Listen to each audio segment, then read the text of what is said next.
Hello, everybody. Well, today what we're going to be talking about is basically kind of getting past the identity, the stereotypes of Native Americans in the media and in sports.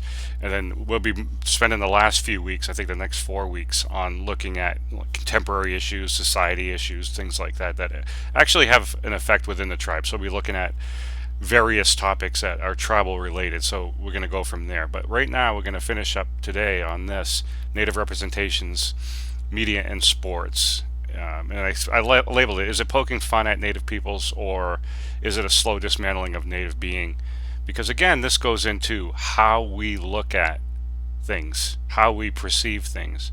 We all have an opinion. We all believe what we believe, and we believe it because we have a certain way of learning, a certain way of being brought up, a certain way of being taught, and that's through all these sort of issues. So we're going to be looking at this, and I want it to be a visual look because I want to kind of go through this and describe this. I don't want this presentation to sort of be wrapped up in philosophy and bullet points as much as I want it to be seen. I want you to be able to see it and understand it.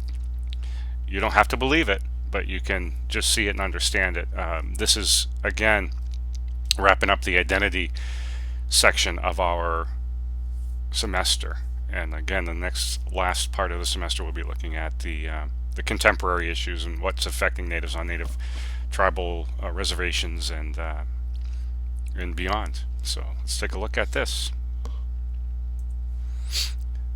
So I want to start out with mascot teams, and I called it mascot teams in honor. And I call it that because we really like to take a lot of time and we really hear a lot about how much these professional teams are honoring us as Native people. And if you're going to honor somebody, it's very basic. It's very basic. It's very simple. If you're going to honor somebody, ask them, does this honor you? Does this make you feel good about yourself? Does this show who you really are? And if they say no, then the answer is no. However, mascots make money, and money is power, and power is politics. So this is how it plays in. Out of these 5 things that I listed here, 5 professional teams that I've listed here, the one that makes the most money, the one that was deemed to be recognizable all over the world, was the Cleveland Indians mascot, or caricature, which is let's just break this down. Caricature, mascot are 2 different things, and I'm going to try not to say mascot, but the caricature that they use on the Cleveland Indians is the Chief Yahoo, and Chief Yahoo is sort of a very stereotypical, old-fashioned, turn-of-the-century depiction of a Native person with this Native Indian big nose, huge smile, big teeth, feathers coming out of his hair, all this stuff that is cartoony, fun, cartoony stuff, but again, not really honoring. In fact, quite the opposite. The logo in here on the professional team slide that actually is voted the most profound, the best visual out of them all, is the Chicago Blackhawks, which is a side profile of a Native American with a headdress on. We're going to look at these, and we're going to look at these professional teams throughout the history of their caricatures, and sometimes I use them as their logos. So let's see. So let's just go on to the next slide and look at the visuals. So is this progress, is what I ask. So I put down some progression of team logos just so we can see how they play into bringing something from the past into the modern. At the very top line, there are 5 pictures. Those 5 pictures uh, are going to talk. I'm going to talk to you about the Cleveland Indians. So this is the Cleveland Indians, caricature. It's Chief Yahoo. Well, let's start from the left. So we see like a baseball with a very comical, apparently, Chief Yahoo going up to bat, and this big grin, feather, of course, in his hair, and headband. Again, a stereotype. We never wore headbands. And so anyway, he's up to bat, and this is the old Cleveland Indians logo from way back, turn of the century. And then it comes into the more modern times, 50s, 60s, a certain era anyway, where we have Chief Yahoo, just his head, and again, red face, gigantic teeth, gigantic nose, gigantic feather, and underneath it says Indians.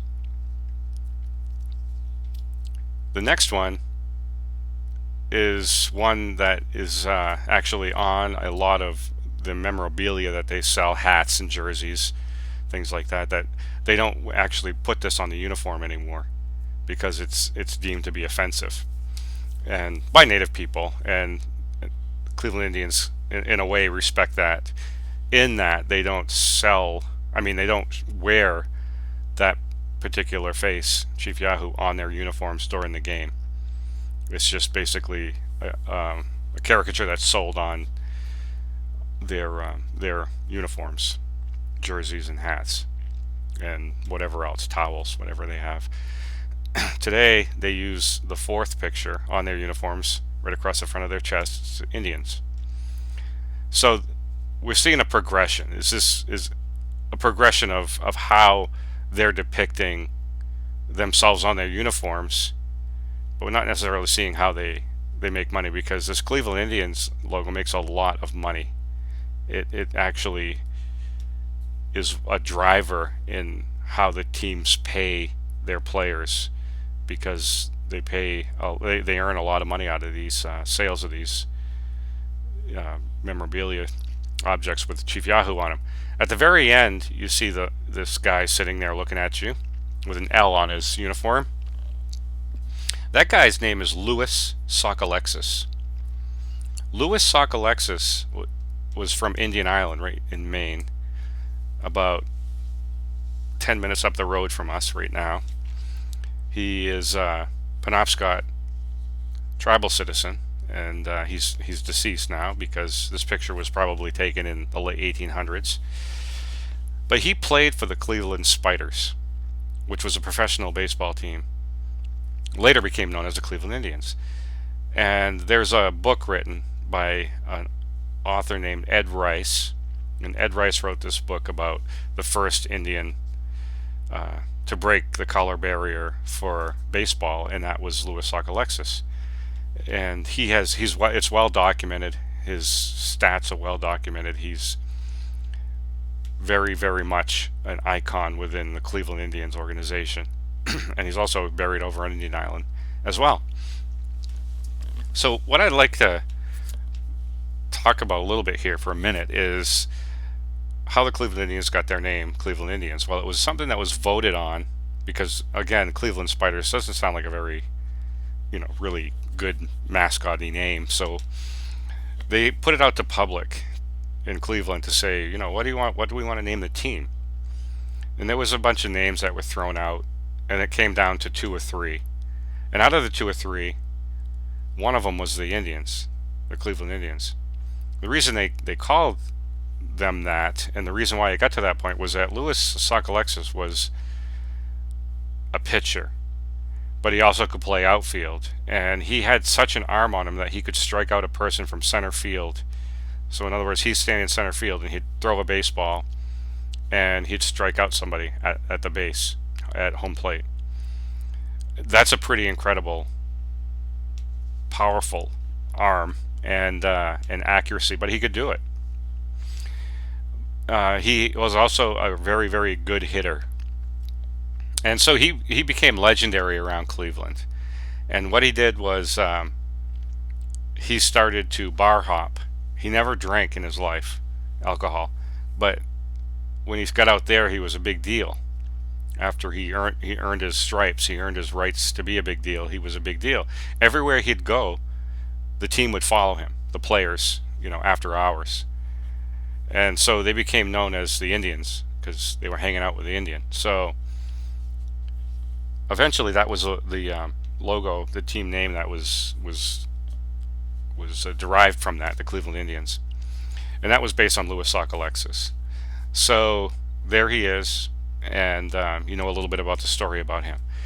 The next one we have is the Chicago Blackhawks, which are a hockey team, and we see on the first one, this is the first Chicago Blackhawks logo, and again, it's a side profile of a Native American Indian guy's head, and he has a few feathers hanging from his hair, and his hair is braided. And then later on, they kind of updated it a little bit to the center one, which became a little more colorful, a little more, decorative. The face was no longer red, and the feathers became sort of really the standout in it. But he looked very sulky. He looked very unhappy, and they didn't really like that as far as how they were going to be looking at a logo. They wanted the logo to be happier. So the next one, the last one, is the current logo that's used, and again, it's a Native American side. It's pretty much, it's a progression. You can see feathers are colorful as well, and the colors might change over the years. We don't know what the next one's going to look like, but there's the Chicago Blackhawks, and we have the Atlanta Braves. Now this is an interesting progression, because the Atlanta Braves was owned by Ted Turner, who owns Turner Stadium, and he's responsible for creating CNN, and he was once owner of Time Warner Cable and AOL, America Online. And he's pretty interesting because he was a media mogul that came from nothing, and ended up losing quite a bit because of a bad investment in AOL. But he still owns Turner Stadium in Atlanta, Georgia, and he sold off the Atlanta Braves, but he's still, again, like I said, owning Turner Stadium, he still has a good spot to watch the games. And he had this logo, bought this team when the logo in the center was the one that they used on their uniforms. The first one, obviously, we have this kind of guy with a mohawk haircut, this warrior sort of looking like he's doing a war cry, ready to go in for the kill, because that's how it was depicted. And of course, you use the tomahawk in the second one. Well, the tomahawk is a symbol of death. It's really a very spiritual object to the Cherokee Indians, and they use that to denote, death and war and having to defend themselves. So you got this Cherokee sort of implement of death, which is really symbolically no different than the crucifix, the cross, in which the Christian beliefs use as their symbol to denote a religious sacrifice by Jesus being hung on the cross. Unlike the cross being honored in that respect, it's the tomahawk is never honored. It's always put away. It's always wrapped up in leather and not out until war and death is going to occur. So it's very symbolic. It's very religious in that respect. So that disappeared from their logo, and now they use the A and sometimes the TL for Atlanta because they don't want to be confused with the A's. So they do this, and they also have the logo with just the Braves across the front of their jerseys. But I really didn't have a lot of time to copy and paste all these in. But that's a really interesting one because, again, as far as like how we look at sports teams, we want to be able to use something that is an object that can spark pride and spark conversation among fans during games. So this is a progression that's come over time as well. And they're also famous for the tomahawk chop, which is that they wave a foam fake tomahawk that you have at sports games. They wave it around and they pretend they're killing the other team. It's a fun thing to do apparently. So is it progress? Okay, so we have a few more down here. On your left, you'll see the Washington Redskins logo, which again is an Indian head with a circle around it with two feathers hanging off the circle. This is interesting because this is the most controversial logo at the time because of the name Redskins. And a lot of people will argue that this is very much an honor. It's honoring the Redskins like it would honor white skins or black skins or yellow skins. That would be an opinion, obviously. But let's look at this little article in the middle of the Daily Republican. And it was from September 24th, 1863. And let's just look down at the very last couple sentences. It says, the state reward for dead Indians has been increased to $200 for every redskin sent to purgatory. This sum is more than the dead bodies of all Indians east of the Red River are worth. And so, this is one of the things that the Redskins, or I should say Native Americans, use to say this is what it meant. This is what Redskins mean. It's a bounty. It's an encouragement for death and for killing. And there's just no dispute about that. But yet the owner of the Redskins continues to say, we understand this, but we're still going to use it because it does honor you, despite the massive outcry from Indian tribes that no, this doesn't honor us. This is actually no different than talking about a coyote skin or any animal that has a bounty on it. So then we look at the Kansas City Chiefs down below, and we can see on the left says Indian with a loincloth on, running around with a football and a tomahawk. First of all, my mother told me never to run down the hallway with scissors, yet this guy's running around with a tomahawk. And he's running around with a tomahawk with a loincloth on.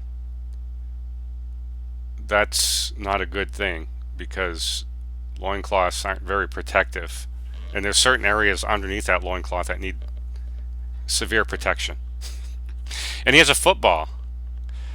And, we know he's playing football. And feathers.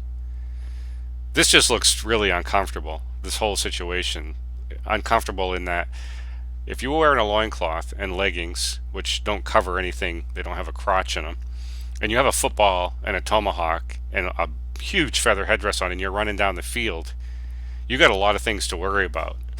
You got a lot of things to worry about.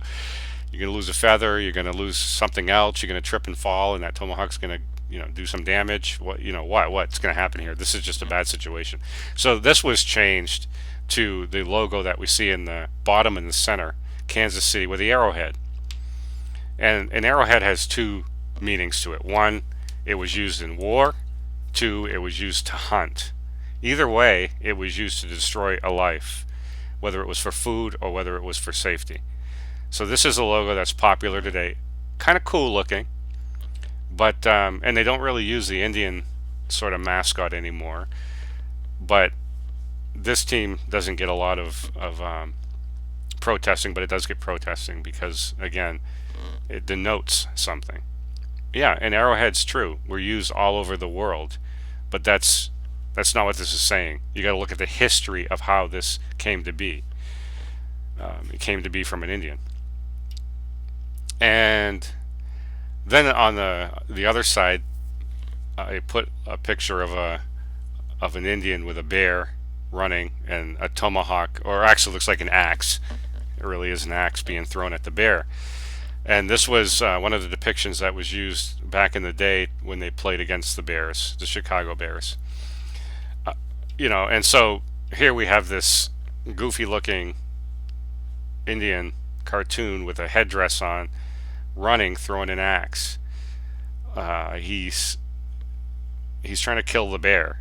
This is what these teams were doing. Was they actually emphasized that at one point, that yeah, it's okay to pretend you're killing something, but we wouldn't needlessly do that. And again, this just shows the history.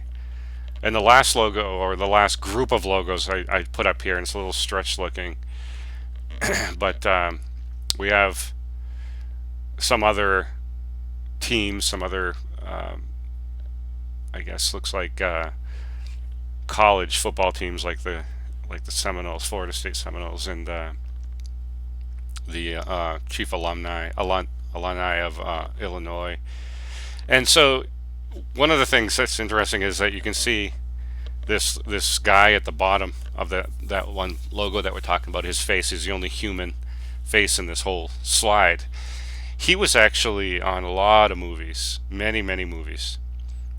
He was on, I think they said, over 200 westerns from the 1930s and the 1940s. And he was a very wealthy actor. And he was not native. He was actually Italian. And he was a son of Italian immigrants, first generation. He was born and grew up in the United States, and had a fascination with Indians.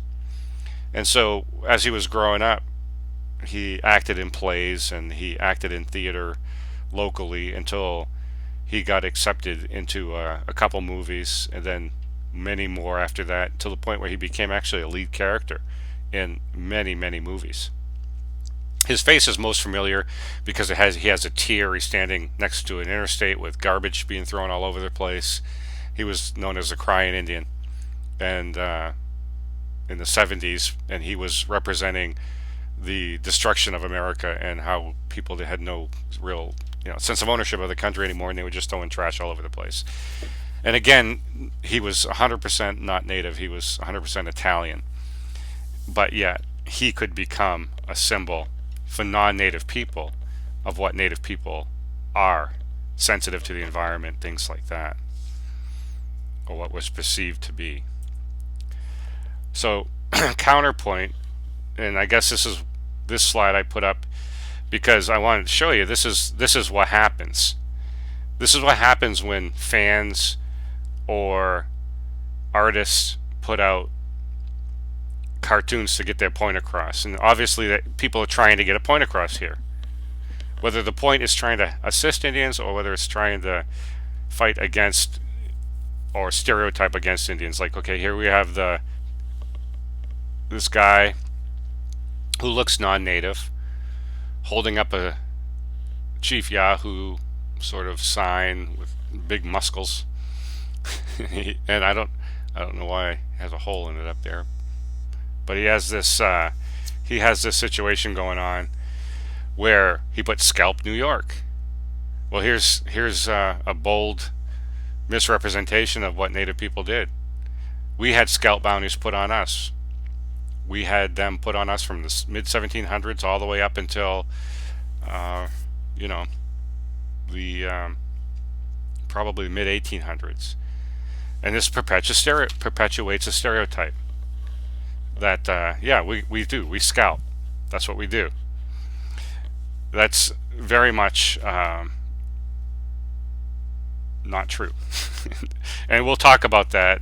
I should say we did talk about that a little bit in the past, but we're not going to really get into that in this one. But we'll just say that perpetuates a stereotype. Now, the other one that perpetuates a stereotype is on the bottom on the right hand side, and you can see an African American guy. He's very famous. You can watch any Washington Redskins football game, and he's there dressed up in this funky looking costume, I guess. I guess that's what you would call it, with yellow feathers, white feathers.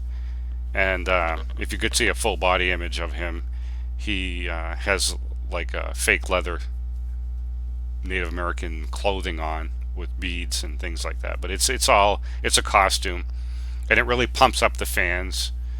But again, it's a very, very, very big misrepresentation of what it is a Native person is. You know, he's used to inspire. I mean, they show him on every Redskins game. The cameras will show him as someone who is inspiring fans and support, and that's what he's doing. But he's doing it in a really very stereotypical way. Now then, there's 3 slides here, like little cartoony things. The first one we'll look at is one at the top, Fighting Whiteys. Everything's going to be all white, number 10. This is actually, I hope you find it offensive. I really do hope you find it offensive, because it is offensive. But the point of it is that there's actually a team of basketball players that are white, Caucasian, that use this on their uniforms. And they do it to raise awareness and money, sort of like mocking themselves a little bit. They obviously show what a white American looks like. Everybody knows that a white American has haircut short and slicked back and wears a tie and a suit. And obviously we know that's not true. But that's their point, is that doesn't represent every American. That's misrepresentative of a white male. And everything's going to be all white is obviously something that's put in there to, and spark a little bit of conversation. So the Fighting Whiteys. What's the difference between that, in essence, and some of these other team logos that we look at? Bottom left-hand corner, there's a boy talking to a girl. Looks like they walk into school holding a book, and he says, "Really, you don't look like an Indian." And this is a big misperception. What is he looking at? The Washington Redskins helmet, Disney movie, Pocahontas, little Indian there, Chief Yahoo, tomahawk, and an Indian on a horse. And the kid's thinking to himself that this is what an Indian looks like. She doesn't look like that at all. And this just goes to show, and this is very true, that basically media drives what our kids think natives are today. They expect Native Americans to be something different, look a certain way. It's not true. And in the middle, we have one of these fanatics I like to talk about, with painting all over his body. Very, very nice figure. For some reason, people that have this figure like to show it. Good for them. Awesome. Go Savages, kill them. And he's got this little Warrior of Savages sign, and he's talking to this Native American, this Indian. And he said, "But I'm honoring you, dude." And that's basically the way Native people feel when they see this, is that you get these big kind of goofy looking guys that go overboard and tell us this is honoring you. This is honoring you. And that's part of the problem. Okay, so we're going to move on. Now, I have a couple clips I'm going to show you, and I'm going to make sure that I do the volume a little bit better this time. So let's watch this video. This is something that was put out by a group of tribes, and just look at it. Just listen to it. Food for thought.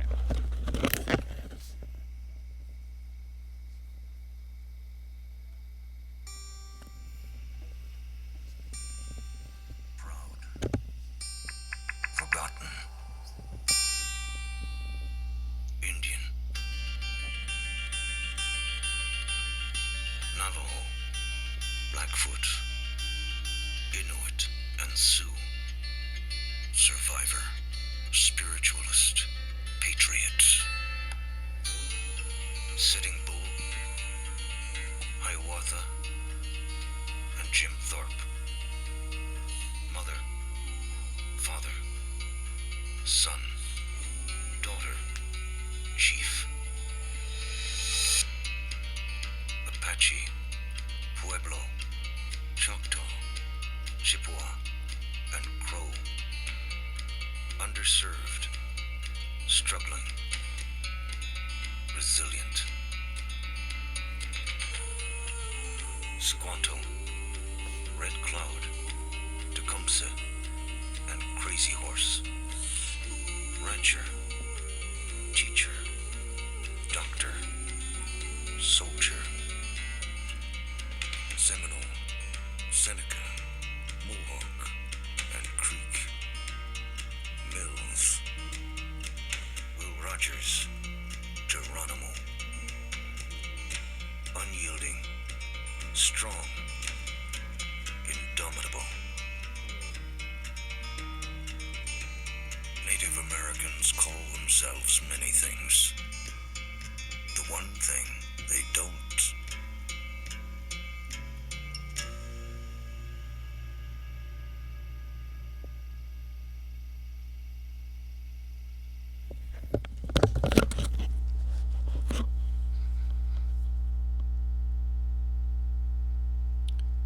That has a lot to say in it, and for a 2-minute ad, so let's just move on. You can think about that.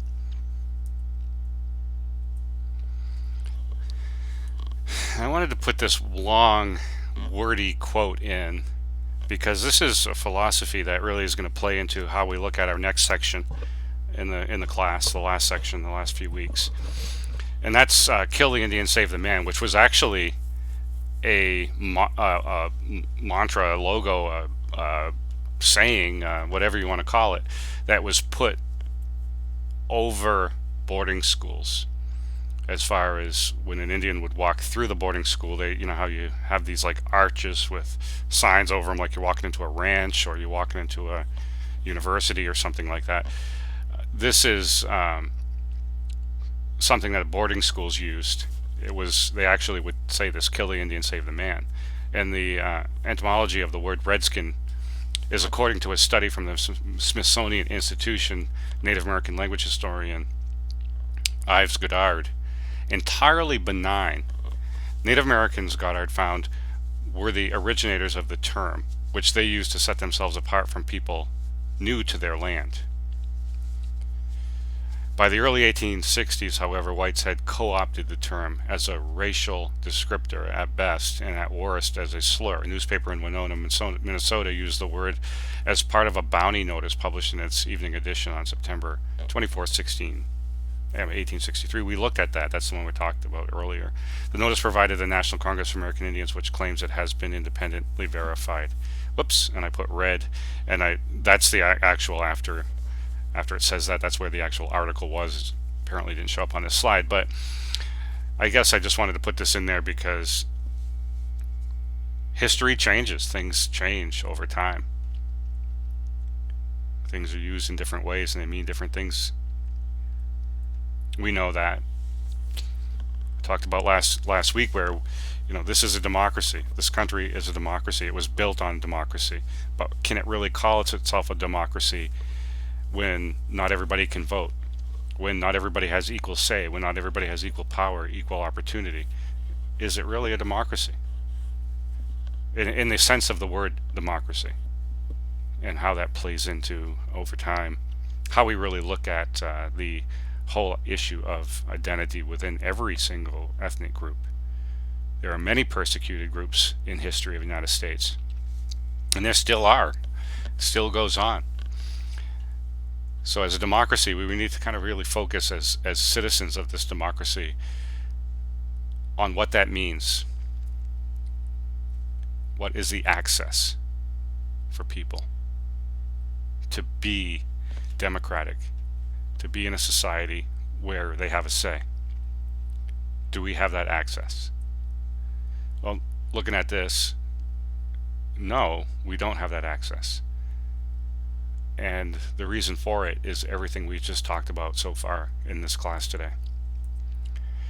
And so There's a movie that we looked at, I think last week or the week before, that was called Real Indian, Reelindun. And here's just wanted to put this on as a clip from it because this guy that did this, his name's Neil Diamond, and he is Inuit from Alaska. And he started out, this was the beginning of his film where he has all these kids in his community who are, he just said to them, line up right here and pretend you're Indian, play Indian, like you see in the movies. And so this is just what they do. I'll show you this.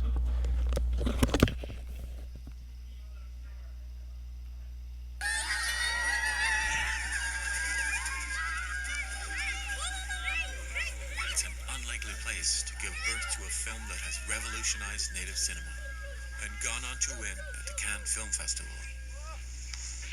Ata Narjawat, the Fast Runner, captures one of the Inuits' most cherished legends and brings it to the world.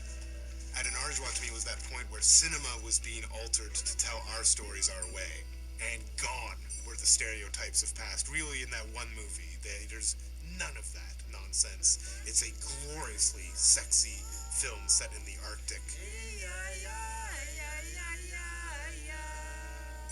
Wow, I've never seen anything like this before. This is so pure in its soul. I always say that that's the most Indian movie ever made. It's much more Indian than Smoke Signals.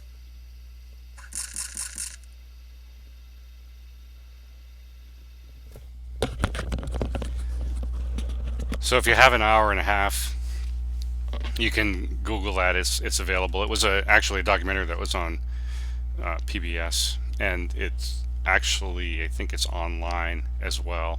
Maybe it's through Netflix. Not sure. So they don't smile.